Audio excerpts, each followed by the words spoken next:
This is part 3, and in this section we are going to discuss about AWS identity and access management. What it mean by IAM services. Basically, first time when you do the sign up, you create your root users and think about a business organization where you are going to have some sort of the hierarchy. Maybe Todd is the quality assurance head, and Tom is for software development, and Seema is for human resource. So all these people, they should have some sort of access for the services they wanted to manage. For example, this root user, it is going to have all the permissions, read, write, billing, etc. So the root user is basically a super user. But I probably don't want to have a single super user. So I can do some sort of assignment term for the admin access. So once I'm not available, or maybe I'm the owner for this organization, so I want to delegate my rights to Tom. Similarly, for quality assurance, if there is a infrastructure setup, so I can create Todd as a user and assign some sort of role, whether he want to access compute, maybe he wants to have full rights on the storage services, something like that. Similarly, you might have some sort of servers running for this human resource division, so I can delegate Seema as owner for those services. This is the new look for the AWS console services. So any services which you access recently, it is going to be visible here. And these are the services based on AWS analysis most commonly or most frequently used. Since I don't have any resources, so we can see AWS Health is coming 000, all the places. And since I don't have any resources running, so there's no cost and uses reflected. So since those were only few commonly used services were being reflected on the portal, so here's an option. You can click on the services and it is going to open all the services available with AWS. A quick search also helps. So anything which you type here, it is going to be quickly coming up from the search. Since we are going to talk about the IAM services, so in my search, I'm going to write IAM and you can see the result pops up here. However, you can also access IAM from the home page since this was one of the most frequently used services.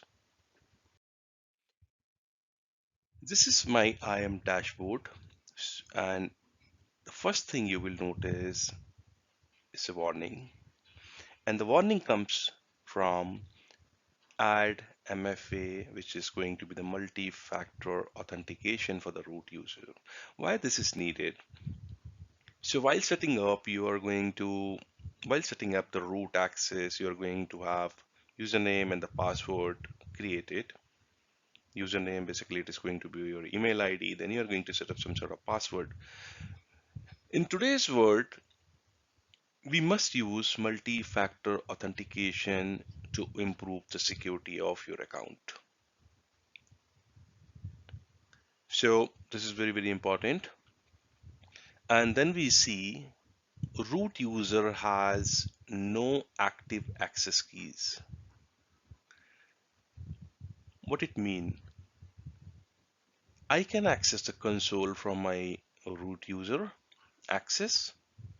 And when we talk about some sort of SDK automation and all those things, there you're not going to put your username. It is going to be your access is going to be basically based on some access keys. Let's now talk about IAM resources. User groups. I have not created any user group. I don't have any IAM user. There are two roles. These two roles are basically for the root user. I don't have any policies or I don't have any identity provider. We are going to discuss in detail. So let's try to fix our first warning, which was basically to add the MFA. Once you click on add MFA, basically this is the screen you are going to get where it is going to ask you to activate MFA. While you activate your MFA, it is going to give you three options. The first option is a virtual MFA device. What it means, you can use Azure Authenticator, you can use Google Authenticator, or any other app which provides you basically the MFA services. Second option is going to be UTF security keys, and it is telling you UB key or any other compliant U2F device. This is the option. And third option is going to be the hardware MFA device, which is going to be your kind of the RSA token or fob, which is commonly known for giving the multi-factor authentication services. In my case, I'm going to use virtual MFA device and I'm going to use my Azure Authenticator and choose this and hit the continue. Once you hit the continue button, it is going to show QR code which you can scan from your authenticator while adding the new account.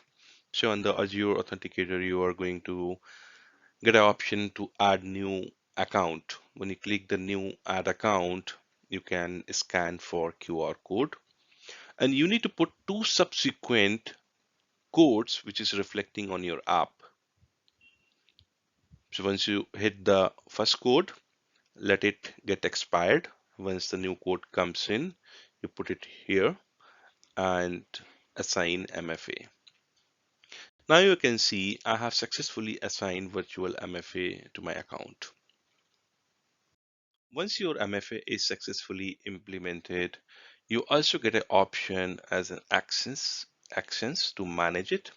Once you click on the manage, you get two options, whether you want to remove your multi-factor authentication device or resync. You can choose these options. Since we have just set up, let's test it whether my MFA works or not. Once I go to the main screen and log in for root user, this is my Outlook ID and I have given my password, and then it is popping up me for this MFA code. Once I enter the MFA code and hit the submit, it takes me to home page of main console. After successful sign in, you can see the warning has been removed. Everything is green, which means this account has more security now with MFA functionality.